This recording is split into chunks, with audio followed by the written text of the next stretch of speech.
Hello everyone. तो कैसे हैं आपको स्क्रीन के सामने एक नोट दिख रहा हो। ये नोट नेपाल का है। अब आप सोच रहे होंगे इससे हम क्या करें। आपके लिए ये वीडियो इसलिए इंपॉर्टेंट हो जाती है, जो नेपाल है ना, ये नया नोट जारी कर रहा है। किसका? 100 रुपए का। जो अपने स्क्रीन पर नोट देख रहे हैं, नेपाल का पुराना नोट है। कौन सा नोट है? पुराना नोट है। अब इसकी जगह ये दूसरा नोट लेना लाना चाह रहे हैं नेपाल के लिए, ठीक है। और इसके लिए इन्होंने जो प्रिंट का काम दिया है ना, वो चीनी कंपनी को दिया है। किसको दिया है? चाइना कंपनी को दिया है, ठीक है। अब बोलोगे भाई चाइना को दे दिया तो फिर हम क्या करें। ये इनकी मर्जी है, किसी भी कंपनी को और किसी भी देश की कंपनी को ये प्रिंट के लिए अपना काम सौंपे, ठीक है। ये हमारे इसलिए इम्पोर्टेंट है ना, क्योंकि जो ये नया नोट छाप रहे हैं ना, जो प्रिंट करवा रहे हैं, उसमें जो 3 इलाके हैं वो भारत के हैं, ठीक है। वो भारत के हिस्से हैं, लेकिन इन्होंने क्या अपने नोट में उन 3 हिस्सों को दिखाया है। तो इसलिए यह वीडियो आपके लिए काफी इंपॉर्टेंट हो जाती है। देखो, तो जैसे कि हम बात करते हैं, ठीक है। ठीक है, बाकी मैंने आपको बता ही दिया। जो नेपाल ने नोट छापने का जो ठेका है चीनी कंपनी को दिया, और 100 रुपए की 30 करोड़ प्रति छपेंगी। जो नेपाल ने नोट छापने के लिए कॉपियां, जितनी कॉपीज छपेंगी वो 30 करोड़ छपेंगी, ठीक है ना। और इसमें क्या है, जो नोट पर बना मैप है ना, उसमें 3 भारतीय इलाके शामिल है, ठीक है। आगे देखिए, इसे आपको मैं बता ही चुका हूँ, ठीक है।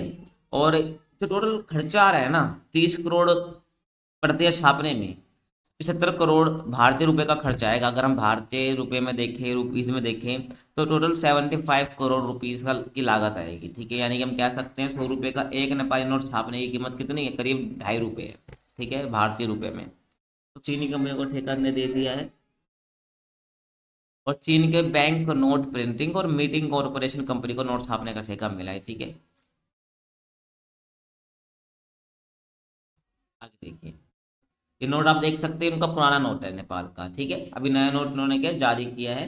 यानी कि जो राष्ट्र बैंक है, नेपाल राष्ट्र बैंक, इसके पास जिम्मा होता है कि ये नोट को चेंज कर सकता है, लेकिन सरकार से मंजूरी लेनी पड़ती है। सरकार से मंजूरी मिल गई है इनको। तो वो 3 इलाके कौन कौन से, पहले इसकी हम बात करते हैं, ठीक है। नेपाल के नोट पर भारत के इलाके कौन कौन से, देखिए। ये हमारा भारत है, ठीक है। ठीक है, हमारा भारत है, आपको पता है, ठीक है। और यहाँ पर ये हाईलाइट हो रखा है, ये वाला हिस्सा, ये तो भारत में है। और जहाँ पर मैं लाइन खींच रहा हूँ, ठीक है ना, ये नेपाल है, ठीक है ना। तो अब देखिए, ये जो मैंने ये सर्कल वाला है, इसको जूम कर दिया हमने, ठीक है। यहाँ पर आ जाओ, तो ये उत्तराखंड वाला एरिया है, ठीक है। तो उत्तराखंड में यहाँ पर देखिए 3 इलाके, ये ये वाला इलाका और ये वाला इलाका, यानी कि लिम्पिया धुरा, लिपू लेक और काला पानी, ये 3 इलाके कहाँ के हैं? भारत के हैं।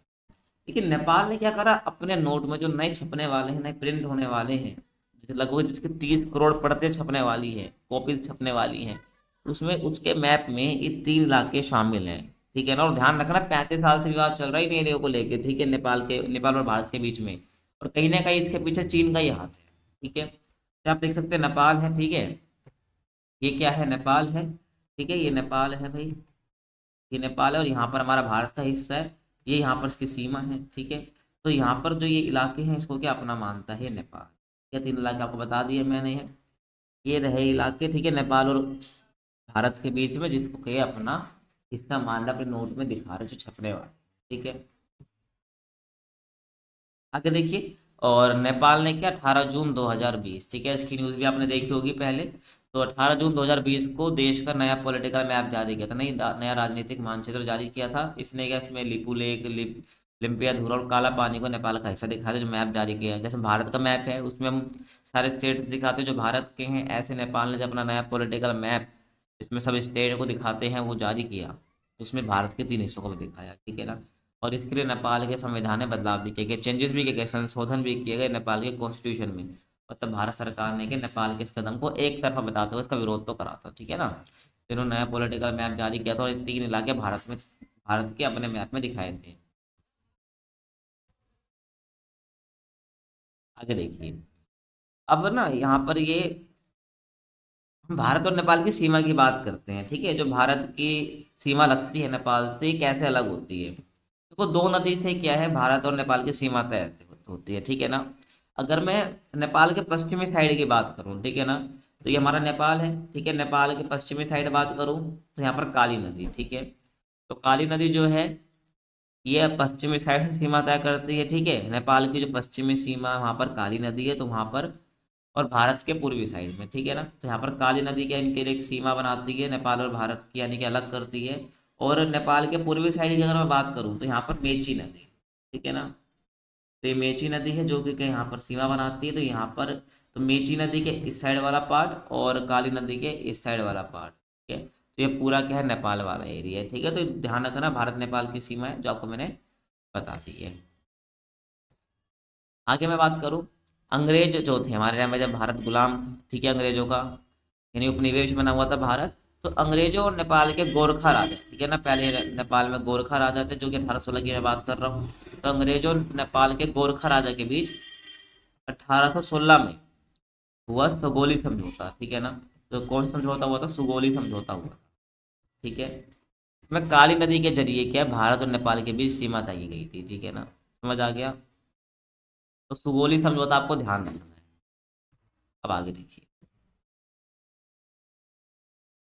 अब जो नेपाल है ना, इसको उकसाने के पीछे हमेशा से चीन का हाथ रहा है, ठीक है। नेपाल कभी भी ऐसा नहीं था, ना ही उन्होंने भारत के प्रति कभी ऐसा किया, लेकिन कहीं ना कहीं बोला जाता है, देखा भी जाता है कि जो नेपाल को उकसाने का हाथ जो है ना, चीन का ही है पीछे, क्योंकि नेपाल और भारत के संबंध काफी अच्छे थे, लेकिन अब बिगड़ते जा रहे हैं, इसमें चीन का हाथ है, ठीक है। देखो, अंग्रेजों के साथ संधि के करीब 100 साल बाद तक इस इलाके को लेकर कोई विवाद नहीं हुआ था, सुगौली समझौता हो गया था, अंग्रेजों के साथ संधि हो गई थी, ठीक है, 1816 में। उसके 100 साल बाद तक भी कोई क्या है, हम इसको लेकर विवाद नहीं हुआ था इन इलाकों को लेकर, ठीक। और यहाँ तक कि 1962 में ना, जब चीनी आक्रमण हुआ था, आपको पता है 1962 में चीन और भारत का युद्ध हुआ था, चीन ने क्या है, यहाँ आक्रमण कर दिया था भारत में, ठीक है। तो उसके टाइम पर क्या है, भारत की जो सेना सेना थी ना, इसी इलाके में उन्होंने अपनी सेना को तैयार तैनात कर रखा था, ठीक है ना। जो ये इलाके हैं तीन, ठीक है, नेपाल वाले जिसको नेपाल अपना हिस्सा दिखा रहा है, तो इसी इलाके में, ठीक है ना, अपनी सेना तैनात कर दी थी, तब भी नेपाल ने कुछ नहीं कहा, ठीक है। और अब इस इलाके के कई हिस्सों में क्या भारतीय सेना तैनात है अभी भी, ठीक है ना। और आगे मैं बात करूँ, जब पहले आपको पता होगा जो नेपाल था ये राजशाही था, यहाँ पर मतलब राजा का शासन होता था, लोकतंत्र नहीं था। नेपाल में जो लोकतंत्र आया 2006 में आया है, कब आया है, 2006 में आया है, ठीक है, 2006 में आया, आपको पता होना चाहिए, ठीक है। तो 1990 में जब नेपाल राजशाही से लोकतंत्र की ओर बढ़ रहा था, ठीक है, पहले राजशाही थी, जब लोकतंत्र की तरफ बढ़ रहा था, तभी क्या इस इलाके को लेकर विरोध शुरू होने लग गए थे, ठीक है। तो तीन इलाके की मैं बात कर रहा हूँ। और जो ये विवाद जो है ये तीन इलाकों को लेकर जब गहराया, मतलब जब ये ज्यादा हो गया, जब कम्युनिस्ट नेता केपी ओली नेपाल के प्रधानमंत्री बने। तो केपी ओली हैं, ये नेपाल के प्रधानमंत्री बने, और ओली ने क्या, नेपाल के परंपरागत दोस्त भारत के बजाय, मतलब कि नेपाल का दोस्त हमेशा से कौन रहे, भारत रहा है, ठीक है ना। तो जो ये ओली है, इन्होंने क्या करा, भारत के बजाय चीन से नजदीकियां बढ़ाई इन्होंने, ठीक है ना। और बाद में जो चीन हमेशा ही करता है कि दूसरे देशों में क्या अपनी परियोजना डाल देता है, ठीक है, और उन देशों को बहला फुसला देता है दूसरे देशों के प्रति, ठीक है। तो ऐसे ही क्या हुआ, चीन ने क्या नेपाल में बहुत सारी परियोजनाएं बनाई, अरबों डॉलर झोंक दिए अपने, ठीक है, दूसरे देश में अपनी परियोजनाओं में, उनकी नेपाल के अंदर विभिन्न परियोजनाओं में अरबों डॉलर झोंक दिए। और लेकिन चीन के ऐसा करने के पीछे असली मंशा क्या थी, सदियों से भारत के जो करीबी रहे नेपाल है ना, जो नेपाल करीबी चल रहा है भारत के, उसके खिलाफ उकसाने की थी, ठीक है ना। और पिछले साल देश के जो थल सेना अध्यक्ष थे, एम एम नरवणे ने कहा था कि जो नेपाल ऐसा किसी और के बहकावे में कर रहा है, और नरवणे का जो इशारा था, जो ये थल सेना के अध्यक्ष थे, चीन की ओर था मेनली, ठीक है। तो देखो, ये थी आज की वीडियो, आपको कैसी लगी कमेंट्स में बता सकते हैं। बाकी आप और किस विषय पर वीडियो चाहिए बता सकते हैं। बाकी मिलते हैं आपसे अगली वीडियो में, तब तक के लिए कीप वॉचिंग।